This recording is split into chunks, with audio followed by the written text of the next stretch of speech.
Sahana vavatu Sahanao bhunaktu Saha viryam karavavahai Tejasvinavaditamastu Ma vidvishavahai Om Shanti Shanti Shanti.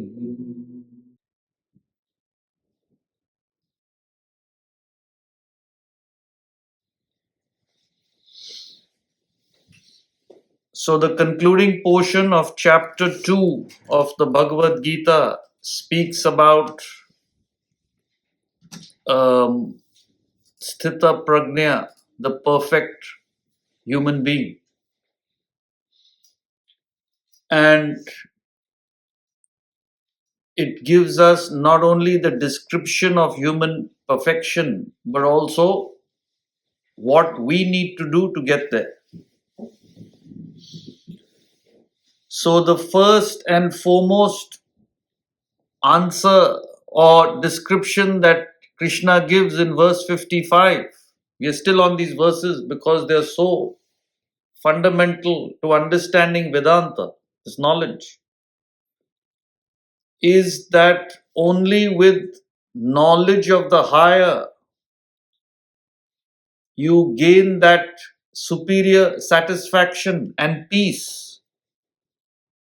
And with that elevation is how you drop the lower values of life, these selfish, egocentric values. There is no other way. So elsewhere in the Gita also he reiterates many times, Nahi jnanena sadrisham pavitram iha vidyate.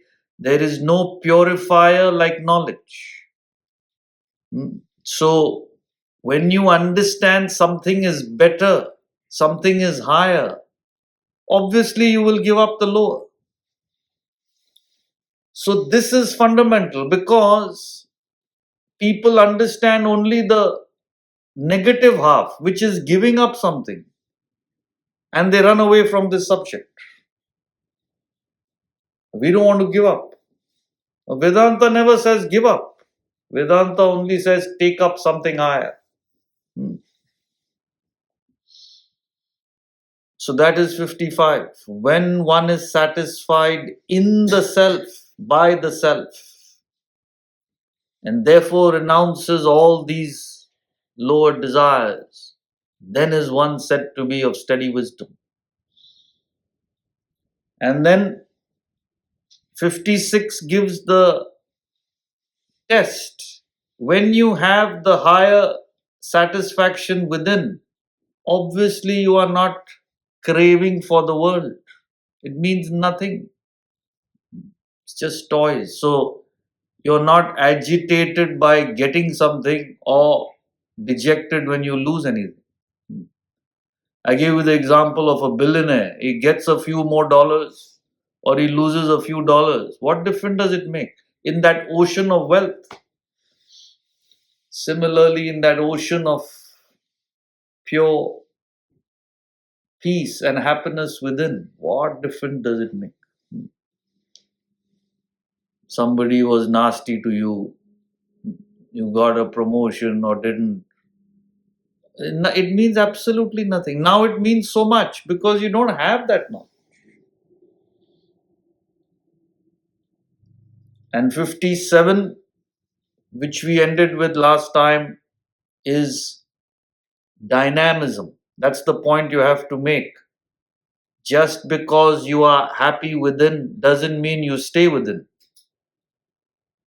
He says he's everywhere. Sarvatra means dynamic, moving, acting, for the benefit of others.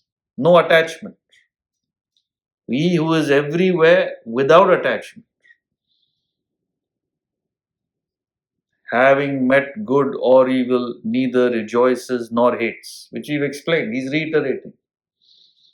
When you meet circumstances, this is the test. How affected are you? His wisdom is established. Tasya prajna pratisthita. So you may say you have wisdom. Now you have to establish it with these parameters. So it's nothing to do with bookish knowledge. It's how you have grown with that knowledge. And that's what you don't see at all. Even people who claim to have so-called bookish knowledge, you see their lives are completely opposed to what they are even preaching. So what are we talking?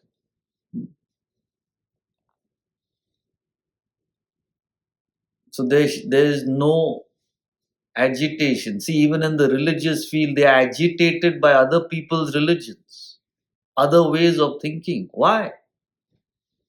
You have the knowledge, you grow yourself. Others want it, they'll come to you. Now, why do you want to thrust your views on others?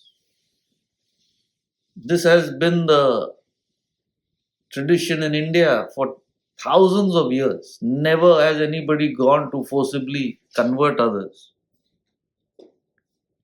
Amazing. Nobody even understands this. There is no ceremony which can make you a Vedantin. And you can break all the temples in the world. Nobody has authority to say you're no longer Hindu. It's amazing. It's so liberal. And that's why the whole world still comes to India as the home of spirituality. You must understand why. I'm not pro-Indian, anti-West. You know that. Right? We take the good from everyone. But this is the reason. Because there was no forcible thrusting of your thoughts. You want this knowledge, get it. You don't want it, it's your problem. Or your life. So Krishna doesn't say, he who believes me, tasya prajna pratisthita. His wisdom is established. Who? Not who's worshipping this or believing in that. He who is everywhere without attachment. Just see. There's no say you have to believe this, you have to read that, you have to do this, you have to wear that, nothing. He who is free from desire, fear, anger, he who is everywhere, no attachment, having met good or bad, is not affected. That is perfection. Just see. Where is the believing somebody or talking somewhere? Even in the first 55th verse, he says, Sthita prajnas tadochyate. He is said to be one of steady wisdom. Not by me. Krishna is not saying I am saying it. This has been going on. These are the parameters. They have been saying it for thousands of years.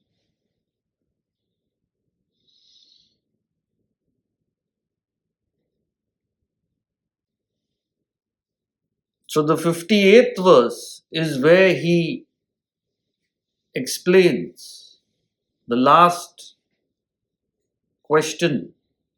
How does he speak? How does he deal with the world? And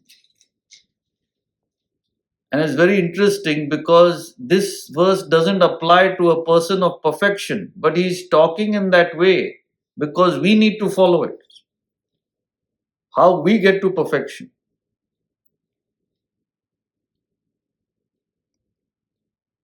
Yeah. Chitra, you had something? Yes, Gautamji, thank you. And please feel free to move to some other part of the lecture in case you think it doesn't belong here. Your line that you said that people always welcomed it, take it, and nothing is thrust upon you forcibly. So where in the dialogue of the Bhagavad Gita should you start to become aggressive about it? where you don't, if you open everything up, you actually become susceptible. And that was our history, right? For centuries. So how should you become aggressive about it to prevent things like culture appropriation, plagiarism from taking place in the modern times? See, if you see the background of the Gita itself, there's the answer.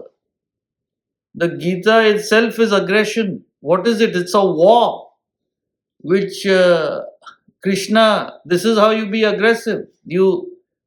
He made the maximum effort for peace, but when it was inevitable, you fight.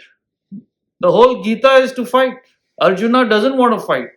He's saying fight against your own family. They've taken it to such an extent, and you're still asking.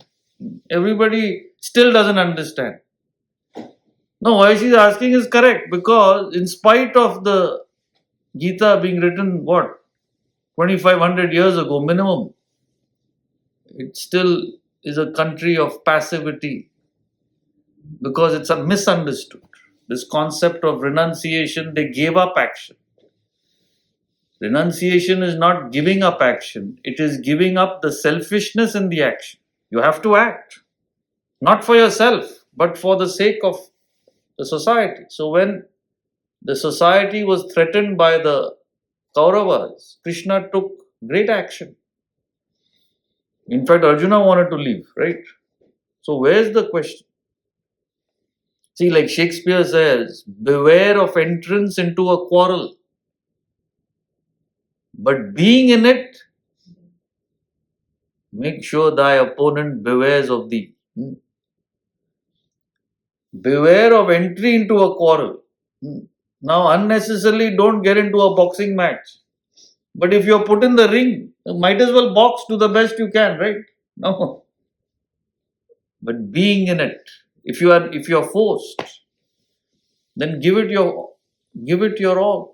So where's the problem? So it's all a big misunderstanding, which has created, like you said correctly, thousands of years of invasion and devastation. So understand the principles, then there's no problem. 58. Yada samharate chayam kurmonganiva sarvashaha indriyanindriyarthebhyah tasya prajna pratisthita. Yada samharate chayam kurmonganiva sarvashaha indriyanindriyarthebhyah tasya prajna pratisthita. When the tortoise drawing in its limbs on all sides, he withdraws his senses from the sense objects, then his wisdom is established. Again, completely misunderstood. So you read this and say, I don't want to be that tortoise. Why sense objects withdraw? It's not that.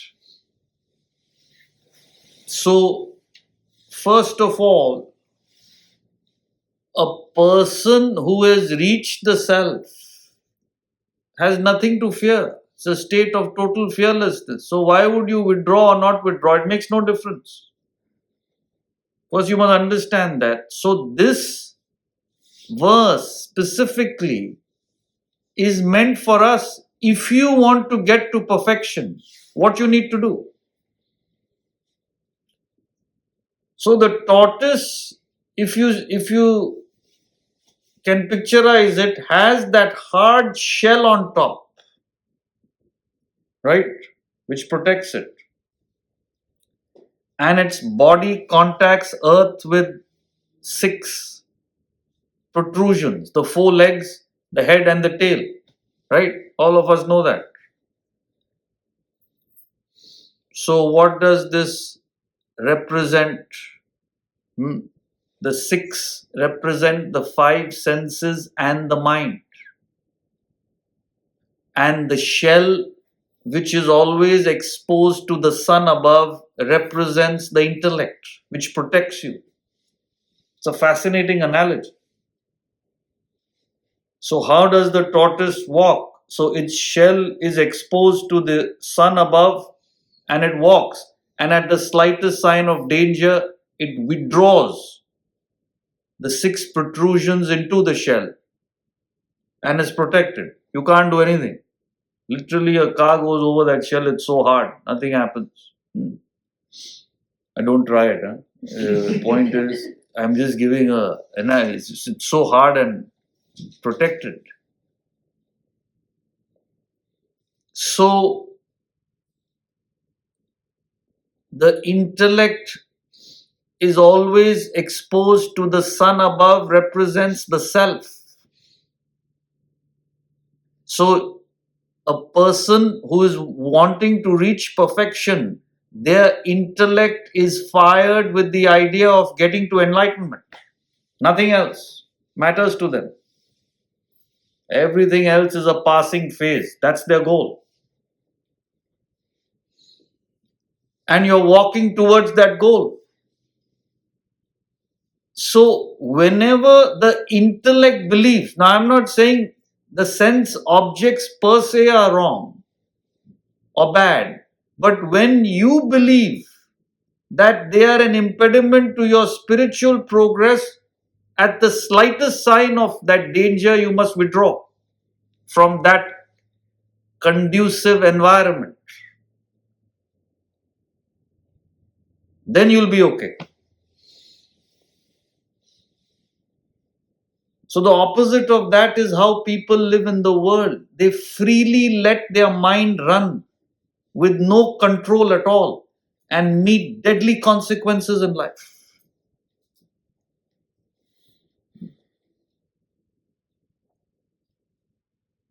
It could be company. See, Othello was a great general in the army, right? You know the story of Othello.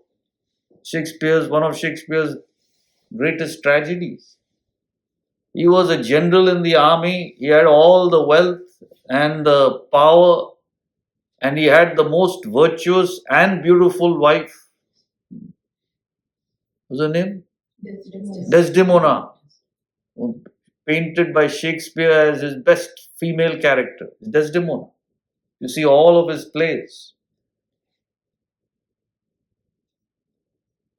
Now, what else you want in life? And this is what happens. Doesn't matter what you have.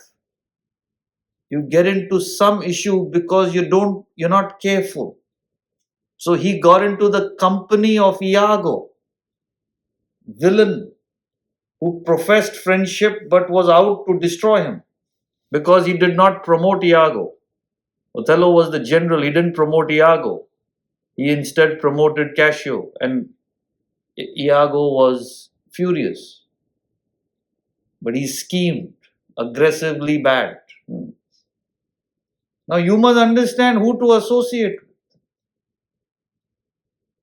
And he built such a jealous rage by doing all kinds of stuff. The result, Othello murdered his own wife. All because of wrong company. It's amazing what it does. And then he found out that he had been duped and played, and then he committed suicide. So from where to where? Just the wrong company.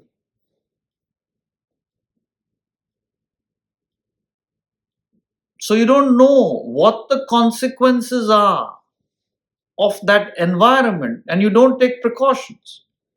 See, you got a problem with alcohol. Don't go in an area where people are drinking. It's as simple as that. You'll be fine. But you go and you're gone. I see these documentaries, so many times these people with all beautiful jobs and lives, and they're in jail for some fraud or insider trading or something. And they say, I wish I had kept away from that person. I wish I never met that. It's somebody who just sucks you in, and they're scot free. That's the beauty.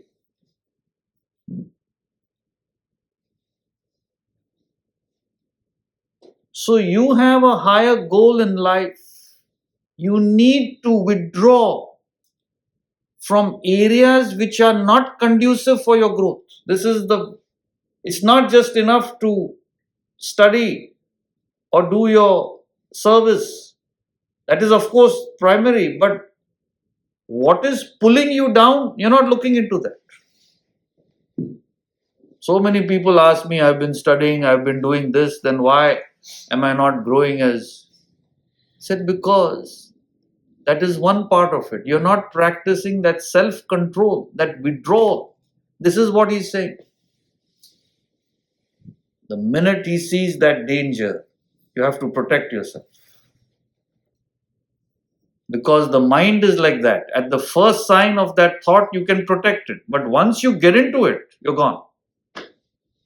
It's so powerful.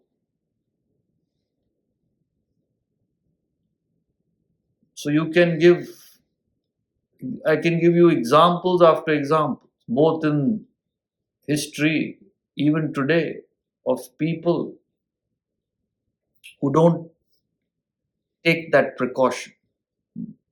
So wherever you have a weakness, each one of us knows where it is. You have a weakness of gossiping and you gossip and you say, I'm giving a simple, nothing very, great. But if that is a weakness, stay away from those kind of people. So who are the people you're associating? Materiality, sensuality, they talk about and glorify, and you want to be. So you have to withdraw, however difficult it is in the beginning. And what will happen ultimately is those people who match your values, you will be attracted to, and they will be attracted to you. So it's temporary.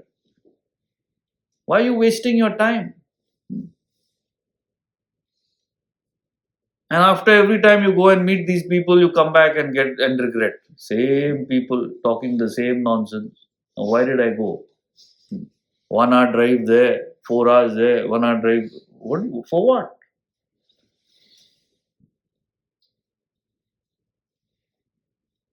So in the Bhajagovindam, he says that Satsangatve Nissangatvam, Nissangatve Nirmohatvam, Nirmohatve Nischalatatvam, Nischalatatve Jivan Mukti.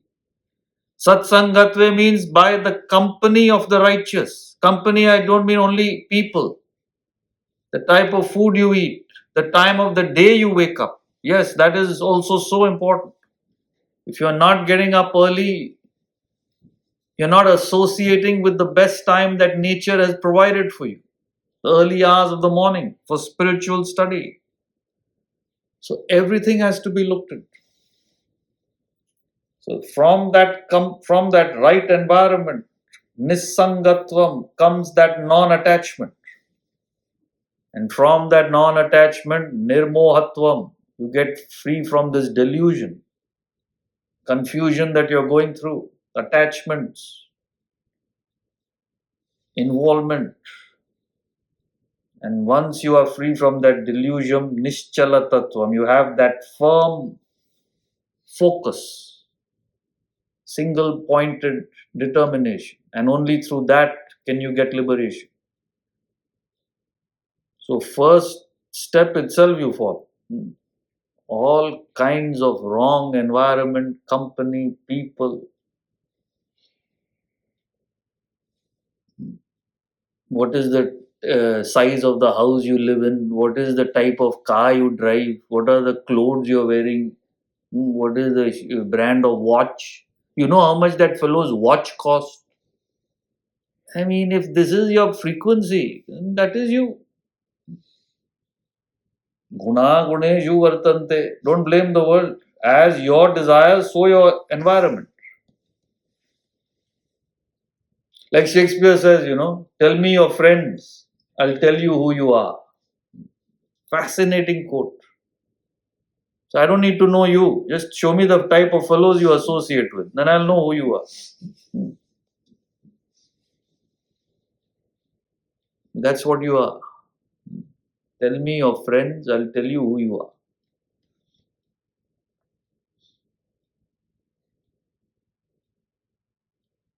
So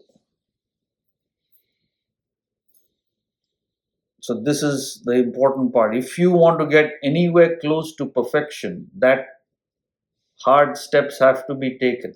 You don't have to withdraw from the world. You can't, because you're not capable. But whatever at least you're finding detrimental to your growth, you got to withdraw from. That also you can't do. Then forget it. All the knowledge in the world is not going to help you. You're just going to become a professor of philosophy. And I think we have enough of those around. We want philosophers, not professors.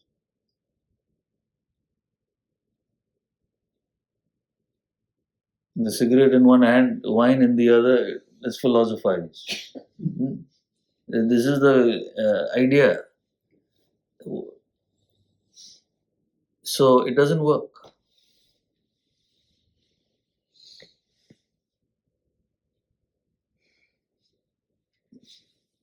Even the type of food you eat, you know that? See, we talk about vegetarianism, and the main reason is ethical. You don't want to cause suffering to other beings unnecessarily. But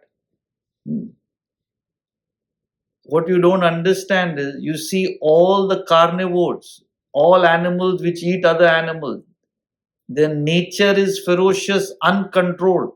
The mind cannot be tamed. It's not possible.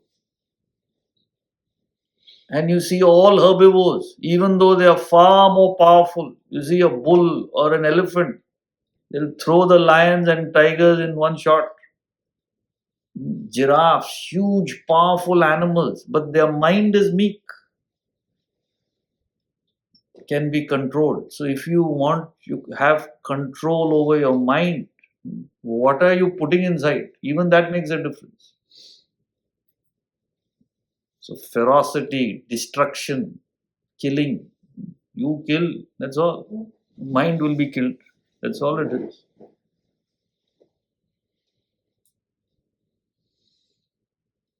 What Leo Tolstoy said that, right? Russian. Can you believe in Russia he was vegetarian those days? Huh? Not now. Now you get vegan everywhere. As long as there are slaughterhouses, there will be battlefields. Period. So you see all the battlefields and all. The mind itself is like that. Nobody understands what's happening. You forget about others, you understand what's happening to yourself. I'm not advocate for vegetarianism. I'm giving, this is what happens. You decide. So everything has to be looked into. What you eat, what you watch, who you associate with, what time of day you wake up, what time you sleep, what are you reading, what are you wearing.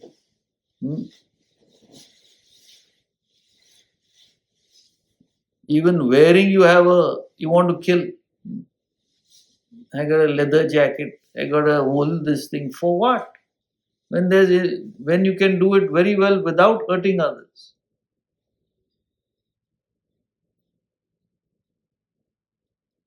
I know people, they say I'm vegetarian, and then they'll come with silk. Absurd. For one silk sari, how many 10,000 silkworms are boiled alive? You have to boil them alive, only then the silk comes out. Do you know that? Go to your wardrobe and see what is there. So, everything you got to look into. It's not easy. trying to grow yourself as a human being. Because you're not only fighting your mind, you're fighting against what everybody does and considers normal. So you got to have that conviction and withdraw from those behaviors you believe are detrimental.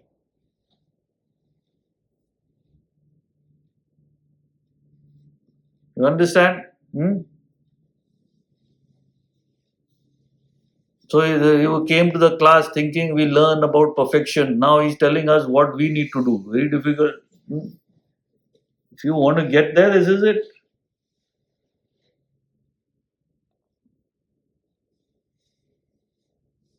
And it's temporary. So many people have told me.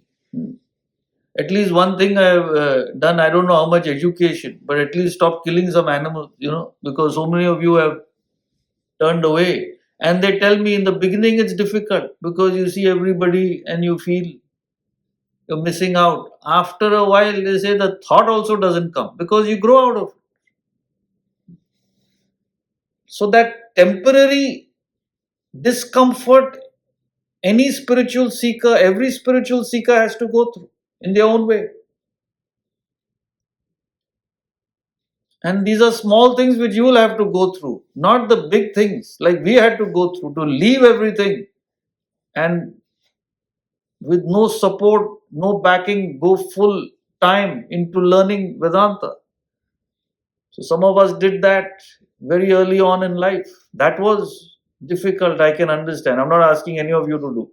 So anyway, we don't have place for all of you anyway. So ashram, there is no place, because one good place that will also be destroyed if you fellows start living there. So you may be where you are, but you don't have to make those sacrifices. But at least what you need to do to grow, according to you, do it. That much you have to do, no? Right?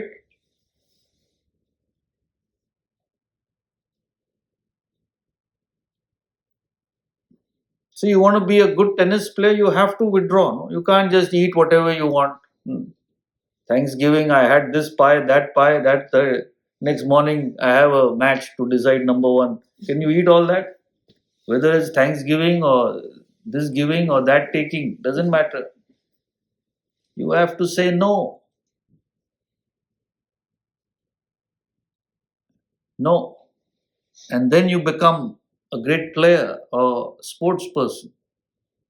You think they just became like that because they learned to say no to what came in the way of their, even in business, anything.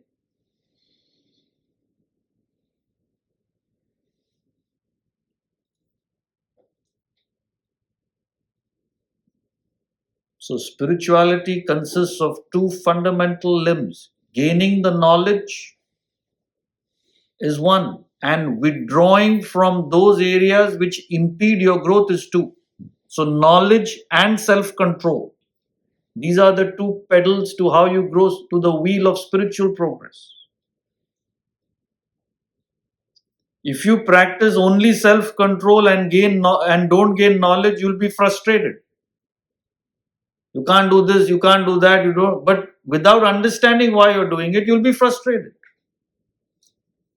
This is what happens in the so-called religions and this, because they just said, get away from this, don't do that. But there's no knowledge being given. And if you only gain knowledge and don't practice self-control, like I said, you'll become a professor. You won't grow spiritually. So find out where you're lacking. It's one of the two or both. So why I'm spending time with this concept is because I'm interested in your growth, not in giving you information and knowledge, but actually with that how to grow. So you have to make that effort and write down where is it that you can give up your unnecessary involvement in the world, and then direct that saved energy to gaining knowledge. So let's say you say, I'll go out 2 nights a week, not more than that, or 1 night a week. So the other nights when you're sleeping early, you're practicing self-control. But then with that extra energy in the morning, you're getting up early to study, right? So that's how it grows. That's how you grow. And when you study and get more conviction, you'll be able to practice more withdrawal. That's how you grow.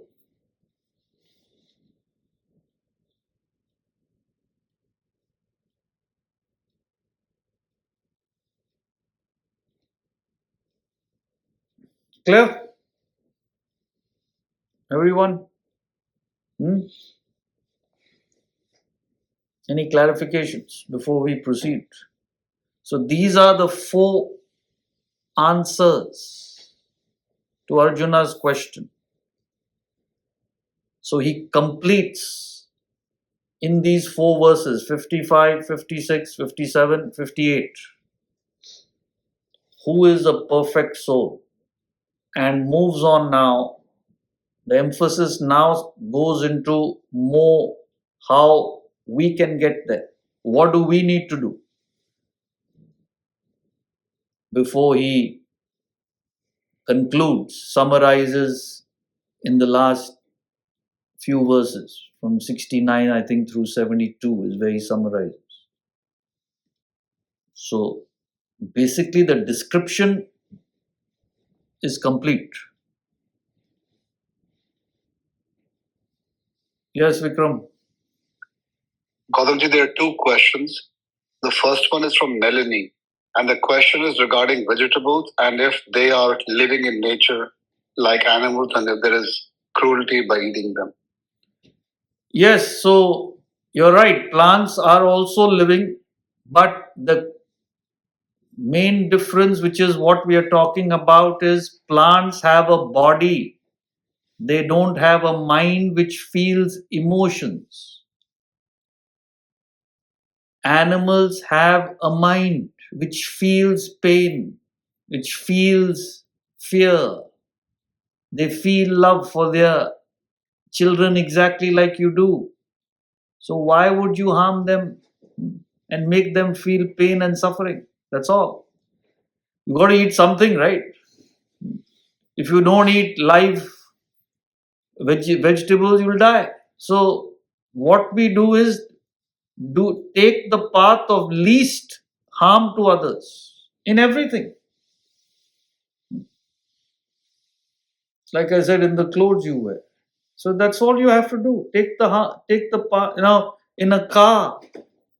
Now you know the leatherettes, which means the substitute leather. Trust me, you don't know the difference. If you see, they're so advanced now. In talking terms of comfort. Now, why would you kill innocent animals when you can have a perfectly good option? That's what I'm always saying. Right? So few of our students have waited months for the deliveries of their cars because some of these cars, all the options they'll have, but we have only in leather. All the fellows who run the company also have no intellect. Now what can you do? And they think it's something high end. I don't know. See, the whole system is convoluted. Person who wants to do something good for the benefit of others is considered a lower end. Those who want to destroy and kill a higher end. Now, what can you do? Everything is ulta. Righteous is considered unrighteous. Unrighteous is considered righteous. So that's what you need to understand. Yeah. Second. There's a question from Lisa. This relates to what you were talking about a few minutes back. She wants to understand the concept of what non-violence means. Non-violence means not wanting to hurt. It's a feeling of identification with the whole world. That is true non-violence. So from within you don't want to hurt. But it doesn't mean restraining from hurting physically. This is what it's misunderstood as. I think as Chitra had asked earlier, why is it that in spite of this knowledge, the whole country has become passive? Not now, for thousands of years. Because of fundamental misunderstanding of these concepts. So they believe renunciation meant renouncing action. It means renouncing the selfishness, but acting for the sake of others. That nobody does. No, give up action because that's easy. Tamas, laziness, procrastination. So misunderstanding renunciation, number one. And I'm glad you asked, whoever you are. What was her name? Who asked? Lisa. Second problem in India has been misunderstanding this great concept of ahimsa. Himsa, hurting, ahimsa, non-hurting. It's been translated as non-violence, unfortunately, because that's the literal translation. I don't blame them. But it means not wanting to hurt, because Krishna says later in the Gita that one of the qualities of a jnani is ahimsa. Amanitvam, adambitvam, ahimsa, kshantirarjavam, acharya, upasana, whatever, he goes on. The qualities of a knowledgeable person. One of them is ahimsa. And what is the same Krishna telling Arjuna? Kill your own gurus and families in the opposing side, finish them off. So how can ahimsa, at least some intellect should be there. Even that much is not. Mean non-violence. Like I said, Krishna did not want to fight. He went to great lengths. Pandavas, the 5 righteous brothers, were due half the kingdom. It's a huge kingdom. And he said 5 villages are enough just so that they have a place to stay. So he went to that length to compromise. Because he knows ultimately, but Duryodhana didn't want to give that because he knows all the subjects will go live in those 5 villages. Nobody will be there with him. So they said no to that also. So then they had to fight. So ahimsa means not wanting to fight, but when it's necessary, go all out. You don't want to unfairly slap lawsuits on others. But if something has been unfairly slapped on you, finish that fellow off. Go to the court and now what can you do? You don't want to do it. So like I told you, that's why I explained in Shakespeare's words that captures it beautifully. Beware of entrance into a quarrel. You don't want to quarrel. You don't want to fight. You want everybody to live and prosper. But if it comes down that there's no choice, you better make sure you fight. No brother 1, no brother 2. Finish off the whole lot. And if you don't know how to do it, take advice from those in your household. They know how to fight. They know only how to fight. That is the whole process.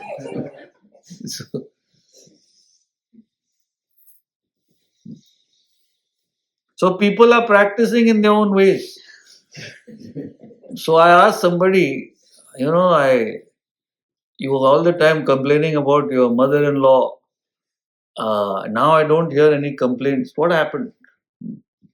She says, Vedanta has been so useful. I used my intellect and I understood how to act. I said, how did you do? I don't talk to her at all. I said, why? You should. Because I understood if I talk, her health is frail. She may get a heart attack. So I have stopped talking. I said, what a fabulous application. What students I have. All one Maharathi after the other. All Vedantins they've become. They are afraid because the minute they talk, others die. So they at least that much feeling has come. Look, let them live. Actually, they're telling me this with a straight face. And I also have to listen with a... I don't talk because if I talk, she'll die. Okay. I didn't know talk had such an effect on.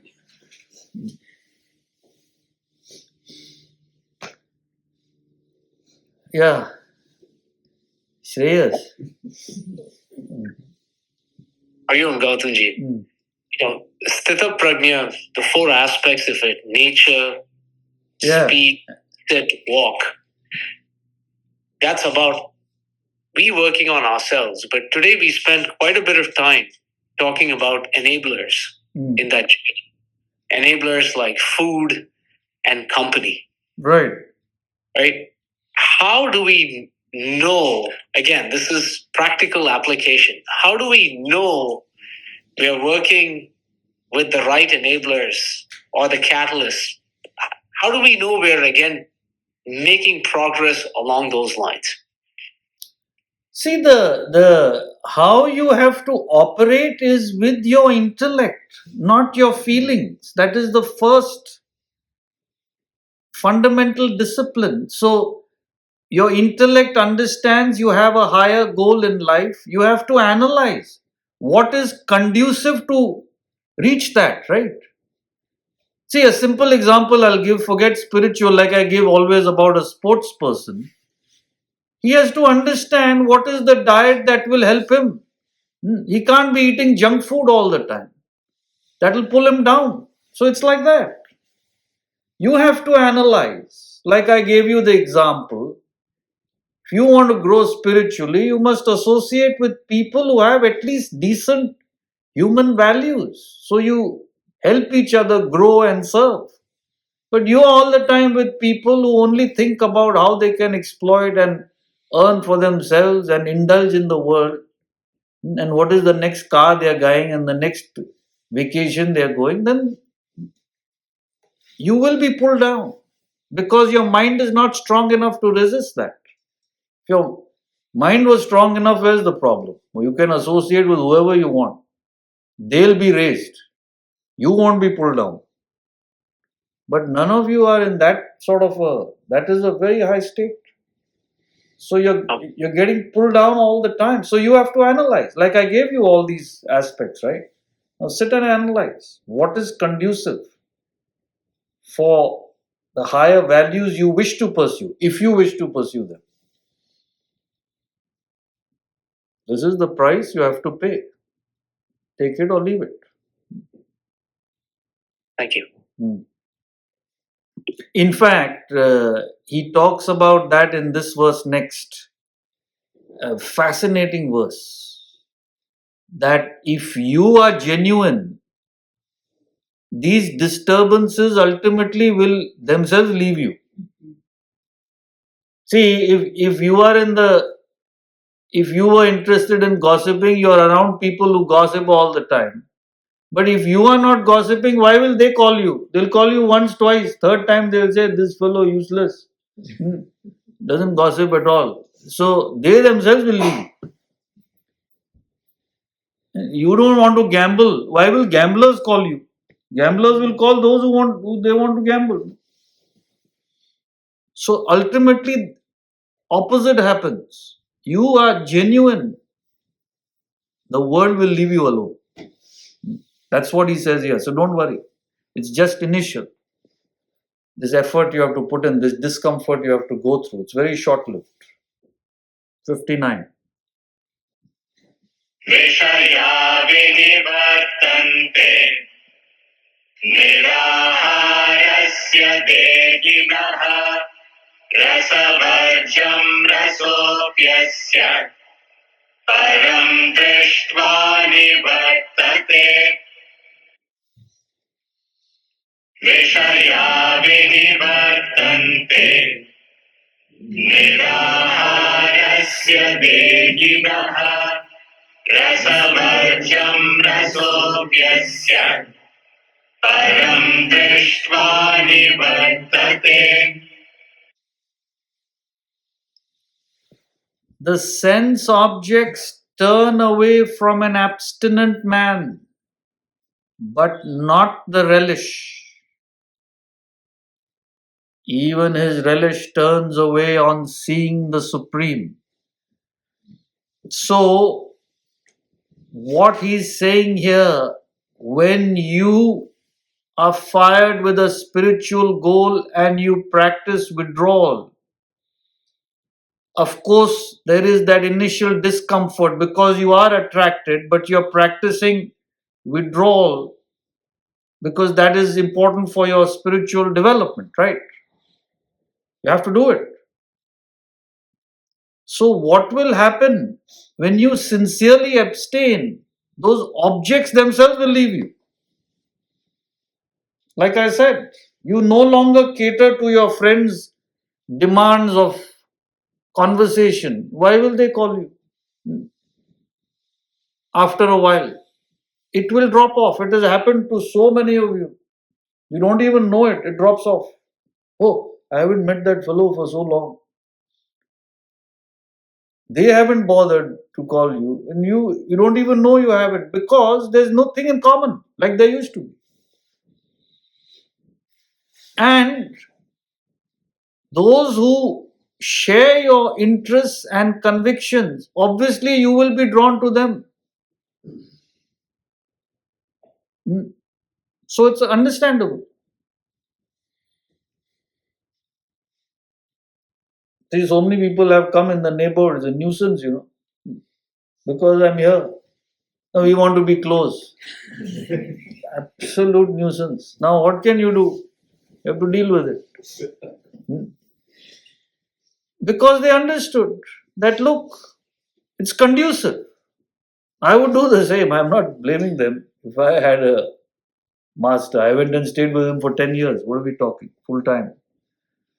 So that is understandable. You want to be close, so and automatically it will happen.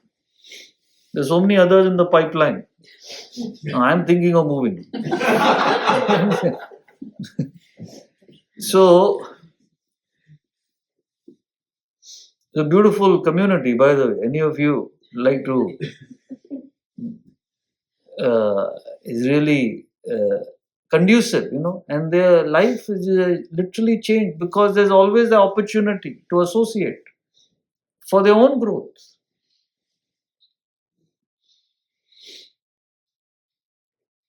So what happens is the sense objects will leave you alone. But he says, look, not the relish, rasa. Rasa is the taste for it. So where you have these deep desires, attachments, there's always that lingering taste. Even a person who's grown substantially. So the last few desires, there will always be that taste for it. But he says you have to be strong. You have to have that conviction. And once you reach enlightenment, even that is totally disappear. There's no meaning at all. Anything in the world, anything is totally meaningless. That's what he'll talk about later in this portion. It's like to the ocean. No matter how many rivers are coming in, nothing happens. It's so vast. So the bliss you enjoy within is so vast that anything in the world is absolutely meaningless. That's a long way away. But he says this is the sequence. And it's beautifully conveyed in the Ramayana. So that whole story of the Ramayana, which is a poem of 47,000 verses, one of the great epics of India, conveys this. So Sita represents the individual, Rama represents the self. As long as your focus and attention is on the self, it doesn't matter where you are. It could be the palatial luxury of Ayodhya or the penury and hardship of the jungle when they were exiled. She was fine. She was happy. But the minute your attention turns towards the golden fleeting deer, that's when her trouble started. Golden fleeting deer represents the world. It's golden, very attractive, but fleeting. As soon as you think it's there, it's gone. So temporary, but so attractive. And if you don't not careful, you become a captive of the 10-headed demon Ravana. 10 heads means 5 organs of perception, 5 organs of action. You become a slave of perception and action. That's what it means. He kidnapped her. So these stories are meant for the masses. So all of you know the story of Ramayana, at least those from India. But meaning you won't know. But thank God you know the story. That's what their goal was, to keep the stories going. So one day somebody will ask, what does it mean? How can you have 10 heads?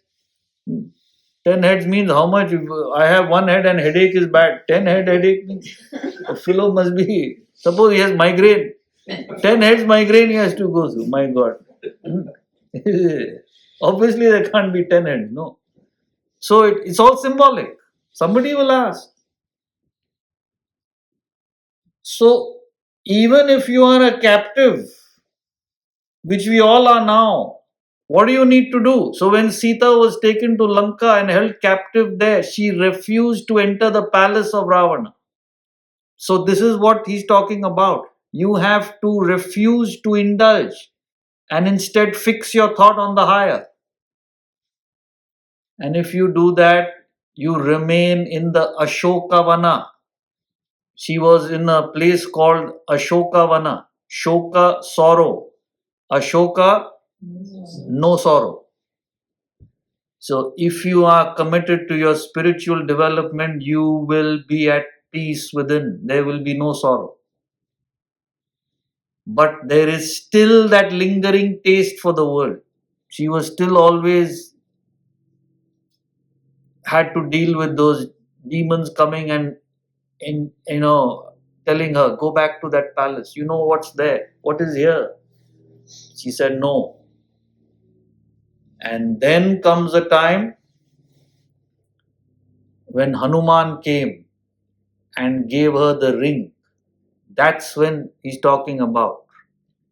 Even that relish will go. So once he gave her the ring, what did Hanuman do? He burnt the whole Lanka. Lanka represents the sense objects. So once you have that conviction, which comes later, if you're genuinely sincere, no, don't worry, nobody will come and give you a ring. So, I'm waiting, nobody is ringing. Nothing. It's an internal state. You suddenly feel there's that conviction, yes, this is it. Then Lanka is gone. It's burnt to you. Means it's not attractive anymore. The world loses its charm completely. Now it's still one eye here, one eye there.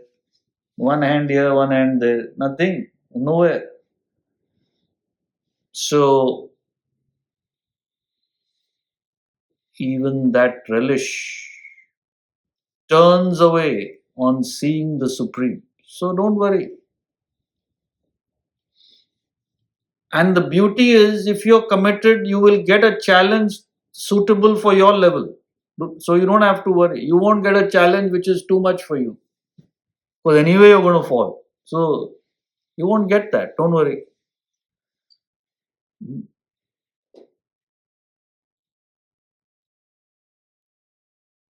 So it's a very encouraging verse that look, you have to keep going, and all the challenges, they get taken care of. But the main point is, where are you willing to say no? Are you willing to bear that initial discomfort? See, for any growth, you have to bear that discomfort. You just have to. When you went from school to college, you were in pain because you were attached to your school friends. But you have to go to college. You have to bear that. There's no choice. It's like that. You want to exercise in the gym and grow your muscles, you have to bear discomfort. If you keep repeating the weights that are comfortable to you, you're not going to grow your strength. So that little discomfort has to be there. So spiritually, what is that discomfort? What are you clinging on to? Let go. You have to do that.